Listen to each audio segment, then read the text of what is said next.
Mission चढ़ती कला। और मैं भारत के हर नागरिक को, उद्योगपति को, चैरिटेबल ट्रस्टों को, कलाकारों को, पूरी दुनिया में बसते पंजाबियों को, बहन भाइयों को दिल से अपील करता हूँ, आओ पंजाब को दोबारा अपने पाँव पे खड़े करने का टाइम आ गया है। पुनर्वास में और रिस्ट्रक्चर में पंजाब का साथ दीजिए। मैं वचन देता हूँ, जो भी आप मेहनत की कमाई से 1 रुपया भी अगर निकालोगे तो 1.25 रुपया बना के हम पारदर्शिता और ईमानदारी से इस्तेमाल करेंगे। और जानकारी चाहिए तो rangla.punjab.gov.in ये वेबसाइट पे जा सकते हैं, सब कुछ डिटेल मिल जाएगा। आओ मिलकर हाथ से हाथ जोड़ के एक ऐसा पुण्य उसमें योगदान डालें और बता दें दुनिया को कि पंजाब किसी भी संकट के सामने हारता नहीं है। नमस्कार, मैं पंकज प्रसून। 85 साल बाद, जी हाँ 85 साल बाद कांग्रेस वर्किंग कमेटी की बैठक बिहार में हो रही है। बिहार के पटना शहर में हो रही है। ये बैठक उसी सदाकत आश्रम में हो रही है जो इस देश में आजादी की लड़ाई का गवाह रहा है। बिहार कांग्रेस के प्रभारी है कृष्णा अल्लावरू। उन्होंने CWC की बैठक के एक दिन पहले इसे आजादी की दूसरी लड़ाई बताया है। उनका कहना है कि पटना में CWC की बैठक के बाद देश की राजनीति में एक बदलाव आएगा। देश की राजनीति एक करवट लेगी। मुझे नहीं पता कि कृष्णा अल्लावरू के कहे अनुसार देश की राजनीति करवट लेगी या नहीं लेगी, लेकिन मैं चंद उदाहरण बताना चाहता हूं। बिहार कांग्रेस स्क्रीनिंग कमेटी की बैठक 2 दिन पहले हुई थी। स्क्रीनिंग कमेटी मतलब कि टिकट किसको मिलना चाहिए, किसको कौन सी सीट से लड़ना चाहिए, यह सब की बैठक है। उस बैठक में सबसे ज्यादा देर किस बात की चर्चा हुई पता है? मुसलमान सीटों में से हमें कौन कौन सी मिलेगी और किसको लड़ाना चाहिए, और दूसरी नेता पुत्रों का क्या। अब नेता पुत्रों वाला थोड़ा मैं विस्तार से बता देता हूं। अखिलेश प्रताप सिंह बिहार कांग्रेस के पूर्व प्रदेश अध्यक्ष हैं। वो चाहते हैं कि उनका बेटा एक बार फिर से विधानसभा चुनाव लड़े। 2 बार पहले अखिलेश प्रताप सिंह का बेटा मोतिहारी और महाराजगंज से टिकट पाकर हार चुके हैं। एक बार फिर उनकी लॉन्चिंग करने की तैयारी है। कांग्रेस के नेता कहते हैं कि अखिलेश बाबू अपने बेटे को तब तक लड़ाते रहेंगे जब तक कि एक न एक दिन वो या तो विधानसभा चुनाव न जीत जाए या फिर आरजेडी और कांग्रेस मिलकर उसे राज्यसभा न भेज दे। तो अखिलेश प्रताप सिंह चाहते हैं कि उनके बेटे को एक बार और टिकट मिले। दूसरे नेता मदन मोहन झा। मदन मोहन झा भी बिहार कांग्रेस के पूर्व प्रदेश अध्यक्ष हैं। वो भी अपने बेटे के लिए जुगाड़ लगा रहे हैं। अजय माकन की अध्यक्षता में जो स्क्रीनिंग कमेटी की बैठक हुई थी, उसमें मदन मोहन झा ने अपने बेटे के लिए पैरवी की। तीसरी बड़ी नेता है मीरा कुमार, बिहार कांग्रेस की पूर्व लोकसभा अध्यक्ष। मीरा कुमार ने अपने बेटे को पटना साहिब की सीट से लड़वाया था। उनका बेटा बुरी तरह हार गया। अब मीरा कुमार चाहती हैं कि उनके बेटे को बिहार विधानसभा में कांग्रेस का टिकट दिया जाए। अब वो पटना साहिब से लड़ेंगे या जो परंपरागत सीट है सासाराम, वहां से लड़ेंगे, ये तो नहीं पता। लेकिन मीरा कुमार अपने बेटे के लिए खूब जुगाड़ लगा रही हैं। मीरा कुमार के बाद आ जाते हैं शकील अहमद। शकील अहमद खुद हाल के दिनों में राजनीति में बहुत ज्यादा सक्रिय नहीं है। उनका बेटा भी विदेश में है, लेकिन बिहार विधानसभा चुनाव आने से पहले उन्होंने अपने बेटे को विदेश से बुला लिया है और इलाके में घुमाना शुरू कर दिया है। शकील अहमद को लगता है कि उनके बेटे को कांग्रेस का टिकट मिलना चाहिए और उनका बेटा ही इस विरासत को आगे बढ़ाए। कांग्रेस के एक और बड़े नेता हैं अवधेश सिंह। गया से सटा हुआ वजीरगंज एक विधानसभा सीट है। वहां से 6 बार ये खुद विधायक रहे हैं, बिहार में मंत्री भी रहे हैं। अवधेश जी चाहते हैं कि इस बार उनके बेटे को टिकट मिले।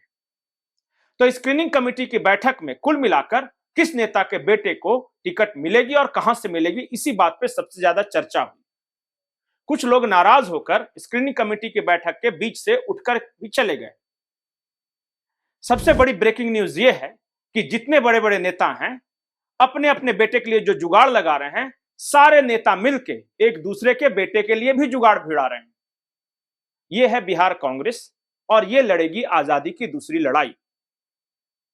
दूसरा जो सबसे बड़ा मुद्दा यह है कि बिहार कांग्रेस इस बार ये डिसाइड कर चुकी है कि जो मुस्लिम बहुल सीटें हैं उनमें ज्यादा से ज्यादा टिकट मिले। बिहार कांग्रेस को लगता है कि अगर मुस्लिम बहुल विधानसभा क्षेत्रों में पार्टी को ज्यादा टिकट मिलेगी तो पार्टी का स्ट्राइक रेट ज्यादा बेहतर होगा, क्योंकि उन्हें पता है कि मुसलमान अंत में महागठबंधन की तरफ ही आने वाला है। प्रशांत किशोर ने हालांकि घोषणा की है कि इस बार 40 या 44 मुसलमानों को टिकट देंगे, लेकिन पूरे देश में मुसलमानों का जो वोटिंग पैटर्न है उसे देखकर लगता नहीं कि प्रशांत किशोर बहुत ज्यादा मुस्लिम वोट काट सकेंगे, क्योंकि अंत में मुसलमान उसे जाकर अपना वोट देता है जो बीजेपी को हरा सके। अब बीजेपी को हराने की स्थिति में बिहार में महागठबंधन है, इसे समझने के लिए किसी रॉकेट साइंस की जरूरत नहीं है। जब बात प्रशांत किशोर की छिड़ गई है और कांग्रेस की चल रही है तो एक बड़े आरोप का मैं खुलासा कर दूं। आरोप यह है कि प्रशांत किशोर बिहार में कांग्रेस की जमीन मापने ही निकले हैं। आपको याद होगा कि प्रशांत किशोर ने कुछ पीपीटी तैयार किया था कि बिहार और उत्तर प्रदेश में कांग्रेस कैसे रिवाइव करे। उस वक्त यह कामयाब नहीं हो सका, लेकिन बैकड्रॉप कुछ बात हुई है और उसी बात के तहत, एक एक्सपेरिमेंट के तहत प्रशांत किशोर सभी 243 सीटों में अपना प्रभाव जमाना चाहते हैं और एक बार उनकी पार्टी एस्टेब्लिश हो गई तो हो सकता है कि कांग्रेस के साथ चले जाएं। प्रशांत किशोर की जो राजनीति को गौर से देख रहे हैं वो जानते हैं और आरोप भी लगाते हैं कि प्रशांत किशोर की पार्टी की जितनी फंडिंग आ रही है सब दक्षिण भारत के राज्यों से आ रही है, या वो तेलंगाना से आ रही है, ये कर्नाटक से या तमिलनाडु से। आखिर तेलंगाना, कर्नाटक और तमिलनाडु से इतने बड़े पैमाने पर पैसा प्रशांत किशोर की पार्टी के लिए क्यों आ रहा है? इसका जवाब यह है कि कांग्रेस का जो बैक चैनल है वो फंडिंग कर रहा है। अब आप इंसान के ऊपर मत जाइए कि कौन सा शराब लॉबी है, कौन सा माफिया है, कौन सा सांसद है, अमीर सांसद है जो प्रशांत किशोर की पार्टी को पैसे दे रहा है और कैसे दे रहा है, वो विवाद हो गया। लेकिन जो भी प्रशांत किशोर की पार्टी को पैसे आ रहे हैं वो उन जगहों से आ रहे हैं जहां कांग्रेस पहले से मजबूत है।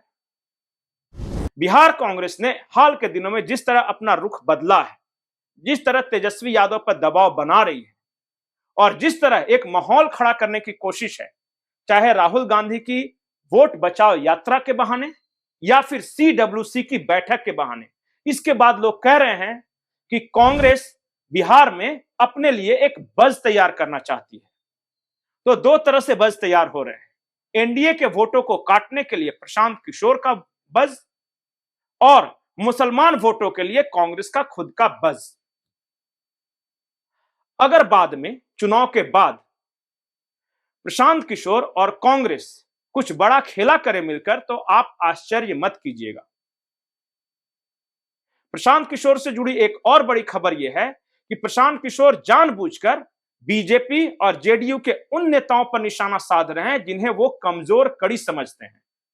उदाहरण के लिए अशोक चौधरी पहले कांग्रेस में ही थे, उनका परिवार पहले कांग्रेस में ही था। अब प्रशांत किशोर ने अशोक चौधरी पर भ्रष्टाचार के आरोप लगाए हैं।